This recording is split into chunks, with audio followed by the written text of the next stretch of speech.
เรื่องถ่ายไปเลยถ่ายไปเลยดูภาพไปแล้วเขาเบาก็รู้ว่าไหน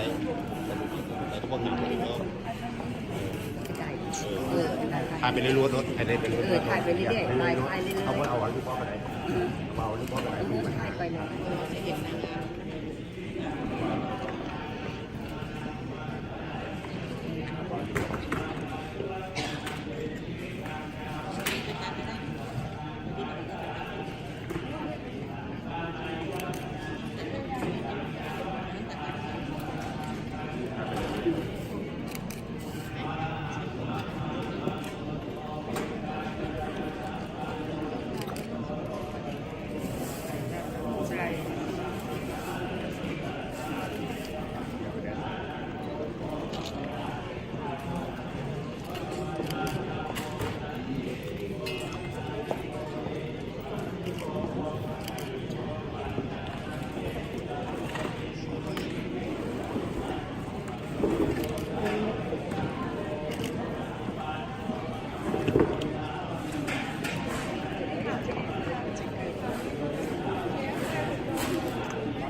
ใส่แล้วพอไปจัดใส่บาตรก็ได้นะเป็นนิขังนี่นะเขาทายยังไง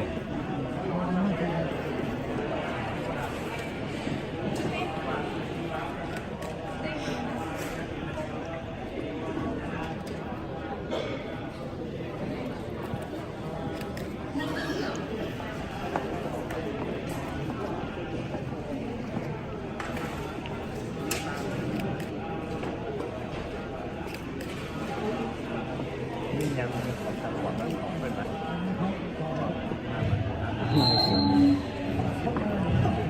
แล้ว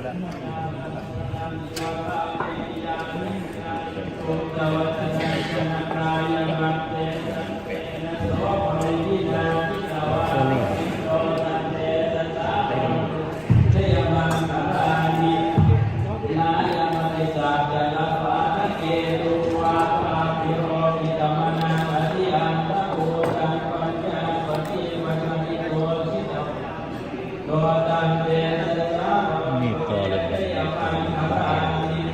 Hãy subscribe cho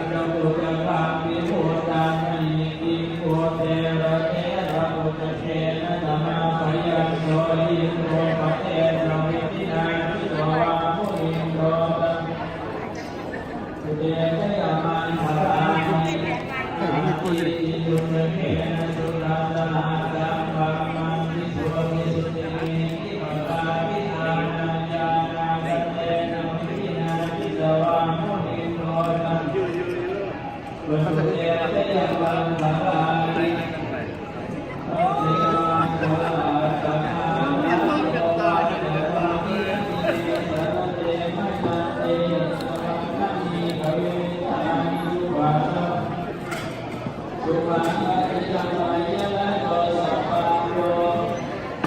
Gõ để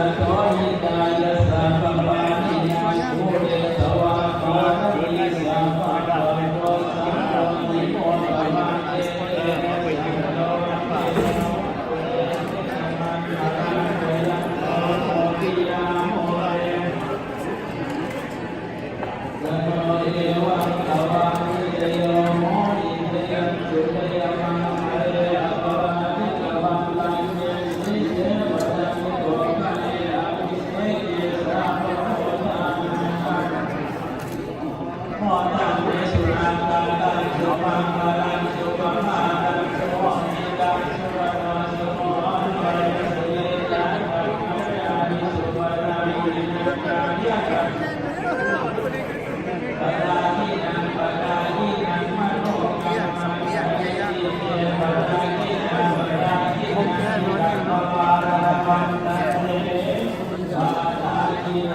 เป็นเจ้าหนี้หัวจักครับ ทีนี้ก็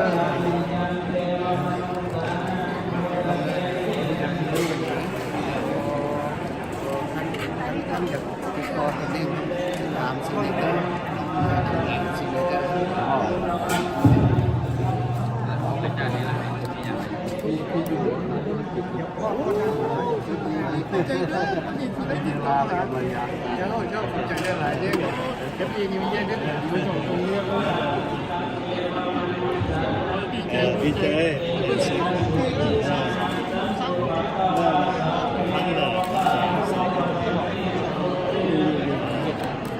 จำได้เลย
ดูท่อดูท่อเบิ้งจะบาดจุดท่าเลยท่อเบิ้งเนี่ย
สบายดีมา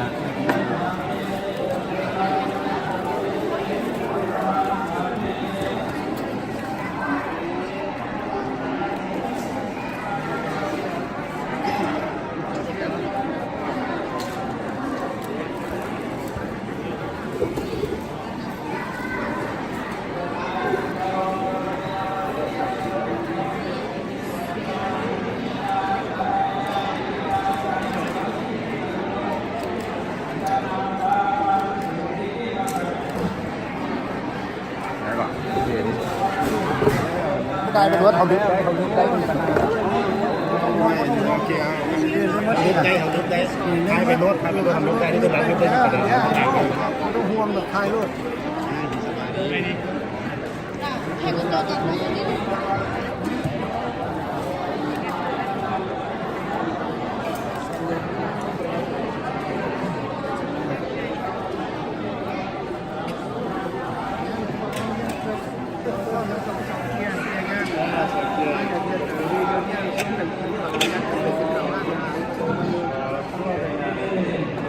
ESL พวก LED แล้ว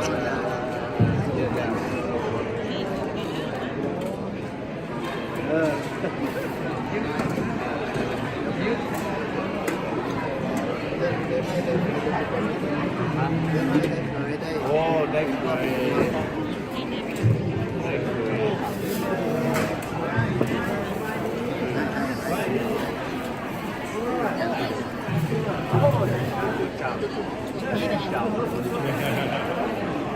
มันหลายคือ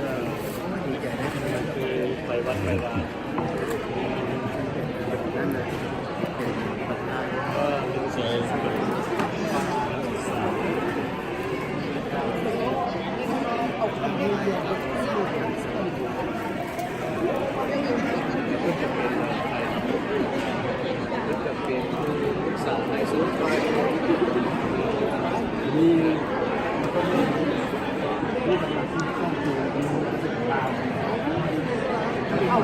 แล้วพี่เขาโซ่แต่รู้ว่าเขา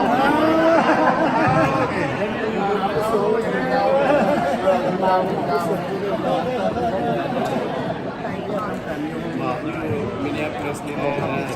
แล้วมันจะเป็นมาเพราะมันเป็นของต้องอยู่นั่นดูนี่บรรยากาศที่ชอบดีหน้าหมอกพ่อกันมันมีแบบ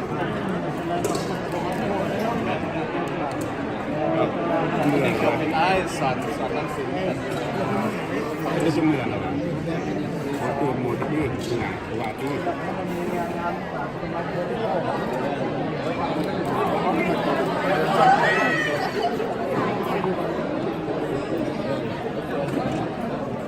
That's it.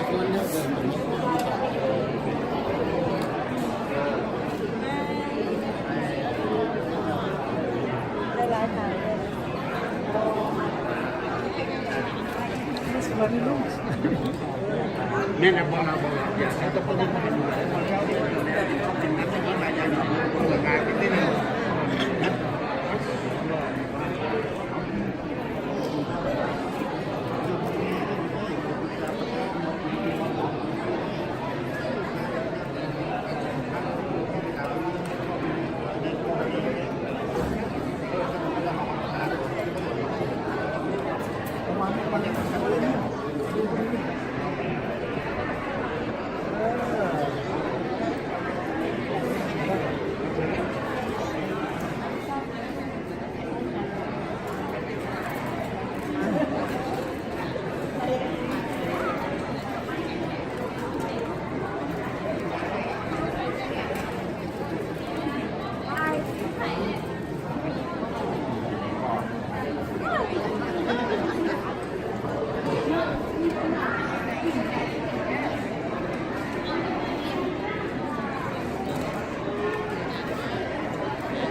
ต้องได้ขึ้นหรือว่า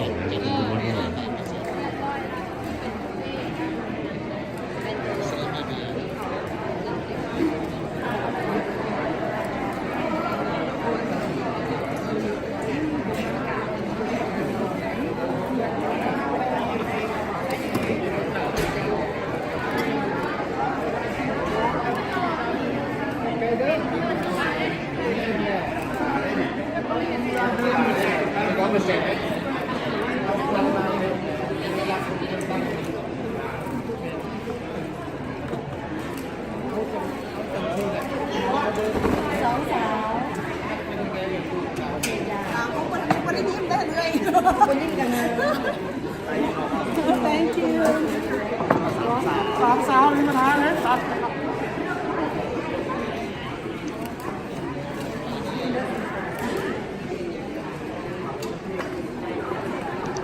กูถอดเบิ่งกันบาทสุดท้ายเนี่ยเด้อถอดมัน เก็บเขาคืน ด้วย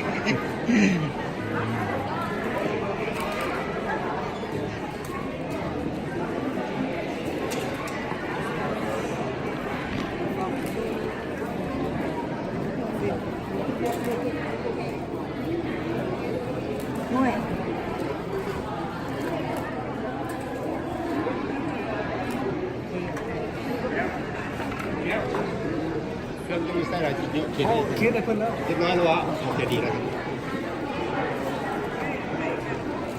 โอ้ยโอ้ยโอ้ยขอ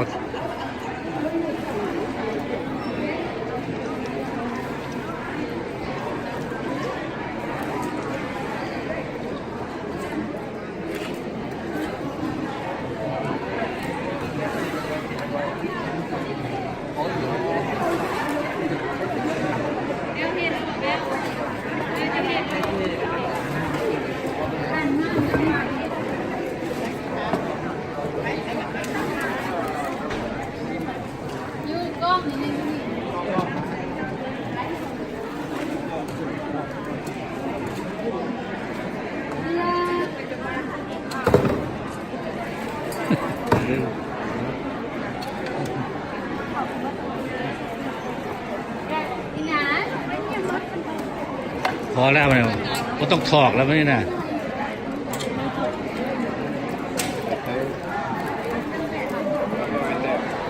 อยากออกขนาดเรื่องอะไรเป็นดีแมนอยากออกใช่ไหมใช่มาขับไทยลูกใช่ใช่ใช่เป็นอัพเตอร์ตรงนี้ตับว่า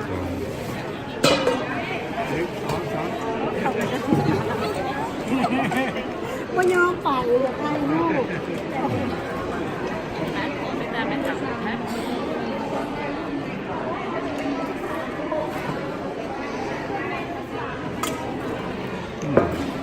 perfect